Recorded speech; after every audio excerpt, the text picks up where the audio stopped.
Halo, Assalamualaikum warahmatullahi wabarakatuh.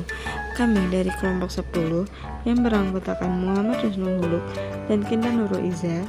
Ini kami akan mempresentasikan mengenai regionalisasi ekonomi kawasan masyarakat Eropa, Euro, AFTA, dan APEC.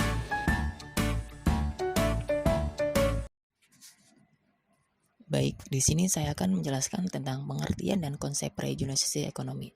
Yang pertama yaitu latar belakang regionalisasi ekonomi. Regionalisasi atau perwilayahan adalah suatu proses penggolongan wilayah berdasarkan kriteria tertentu. Klasifikasi atau penggolongan wilayah dapat dilakukan secara formal maupun fungsional. Dalam perencanaan pembangunan pemerintah harus memahami kondisi suatu wilayah, karena setiap wilayah memiliki kondisi yang berbeda-beda. Serta regionalisasi menitik beratkan pada proses otonomi menyangkut interdependensi atau saling ketergantungan antara suatu wilayah dengan wilayah lainnya di dunia. Regionalisasi merupakan proses penentuan suatu wilayah berdasarkan kriteria kualitas dan kuantitas melalui penggabungan dan penggolongan beberapa wilayah. Perwilayahan itu juga terdiri atas wilayah formal dan fungsional. Perwilayahan formal terdiri dari batas-batas di permukaan bumi untuk tujuan tertentu berdasarkan beberapa kriteria seperti administrasi fisik, sosial, dan ekonomi. Sedangkan perwilayahan fungsional ditentukan berdasarkan hubungan titik-titik pertumbuhan di suatu wilayah dengan pusat pertumbuhan. Regionalisasi merupakan dinamika dalam suatu wilayah yang membentuk identifikasi yang sama. Maksud dari identifikasi yang sama adalah identitasnya yang kemudian bersatu. Regionalisasi biasanya terbentuk sebagai kerjasama antara negara dalam satu kawasan. Regionalisasi dapat dilihat dari migrasi, pasar, dan jaringan sosial. Ketiga hal ini dapat meningkatkan interaksi yang mengikat negara-negara dan membentuk kawasan baru yang lintas batas. Contohnya seperti ASEAN yang merupakan salah satu bentuk regionalisasi di kawasan Asia Tenggara. Menurut Sitepu tahun 2003 halaman 1, munculnya suatu prioritas baru atau peran dunia dalam bentuk integrasi regional yang dijadikan sebagai dasar pada sebuah paradigma di mana kepentingan kelompok menjadi yang utama, dan dengan perkataan lain, paradigma kepentingan regional yang ada pada gilirannya akan memberi kontribusi bagi kepentingan nasional masing-masing. Paradigma atas kepentingan regional yang diformulasikan ke dalam kerjasama regional di beberapa kawasan atau wilayah dunia saat ini yang akan mengarah kepada sifat pengelompokan diri ke dalam konstelasi kepentingan regional atau global. Regionalisme muncul dapat dilihat dari dua sisi, yaitu sisi eksternal dan sisi internal. Dari sudut pandang eksternal, regionalisme merupakan salah satu respondasi globalisasi serta reaksi dari proses global yang lainnya. Sedangkan di sisi internal dapat dilihat regionalisme merupakan akses dari pengembangan dinamika internal kawasan yang juga dipengaruhi main aktor dari kawasan tersebut, baik dari internal maupun aktor eksternal.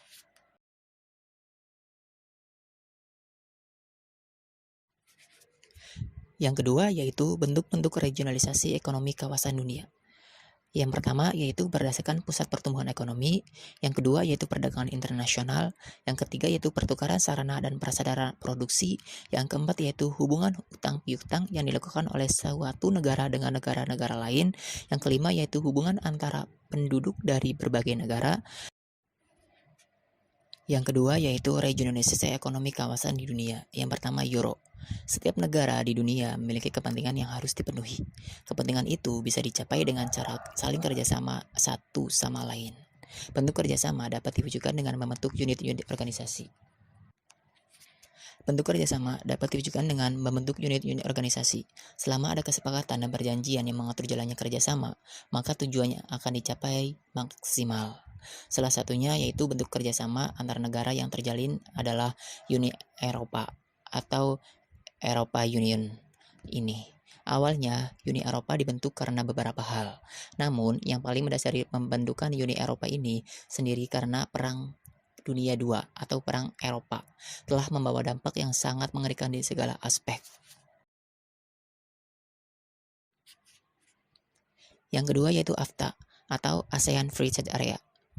ASEAN Free Trade Area atau AFTA merupakan wujud dari kesepakatan dari negara-negara ASEAN untuk membentuk suatu kawasan bebas perdagangan dalam rangka meningkatkan daya saing ekonomi di kawasan regional Asia Tenggara dengan menjadikan ASEAN sebagai basis produksi dunia serta menciptakan pasar regional bagi 500 juta penduduknya.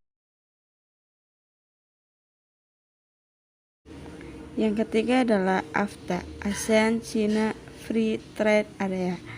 AFTA merupakan kesepakatan antara negara-negara anggota ASEAN dengan China untuk mewujudkan kawasan perdagangan bebas dengan menghilangkan atau mengurangi hambatan-hambatan perdagangan, baik barang tarif ataupun non-tarif, peningkatan akses pasar jasa, peraturan dan ketentuan-ketentuan investasi, sekaligus peningkatan aspek kerjasama ekonomi untuk mendorong hubungan perekonomian para pihak AFTA dalam rangka meningkatkan kesejahteraan masyarakat ASEAN dan China.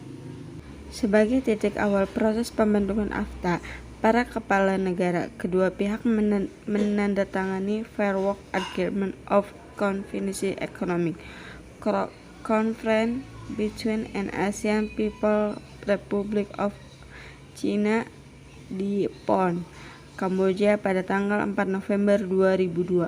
Protokol perubahan Fair Work Agreement ditandatangani pada tanggal 6 Oktober 2003 di Bali, Indonesia. Protokol perubahan kedua Fair Work Agreement ditandatangani pada tanggal 8 Desember 2006. Indonesia telah meridentifikasi Fair Work Agreement ASEAN-China FTA melalui keputusan Presiden nomor 48 tahun 2004 tanggal 15 Juni 2004. Setelah negosiasi tuntas secara formal, AFTA pertama kali diluncurkan sejak ditandatangani Trade in Goods Adjustment and Dispute Settlement pada tanggal 29 November 2004 di Vientiane, Laos. Persetujuan jasa AFTA ditandatangani pada pertemuan ke-12 pada bulan Januari 2007, sedangkan persetujuan investasi ASEAN-China ditandatangani pada saat pertemuan ke-41 tingkat Menteri Ekonomi ASEAN pada tanggal 15 Agustus 2009 di Bangkok, Thailand. Yang terakhir adalah APEC. APEC adalah Forum Ekonomi 21 negara di lingkar Pasifik yang bertujuan untuk mengukuhkan pertumbuhan ekonomi, mempererat komunitas, dan mendorong perdagangan bebas di seluruh kawasan Asia Pasifik. APEC didirikan pada tahun 1989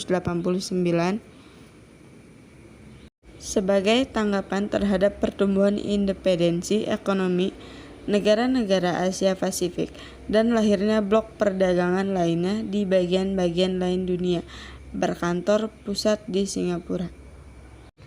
C. Faktor-faktor yang mempengaruhi reorganisasi.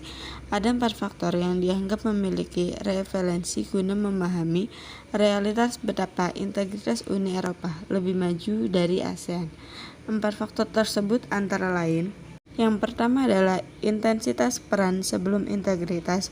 Yang kedua adalah derajat keterkaitan anggota terhadap perjanjian. Yang ketiga adalah tingkat keefektifan institusi-institusinya dalam kebijakan-kebijakan yang dikeluarkan. Dan yang terakhir adalah level kerjasama.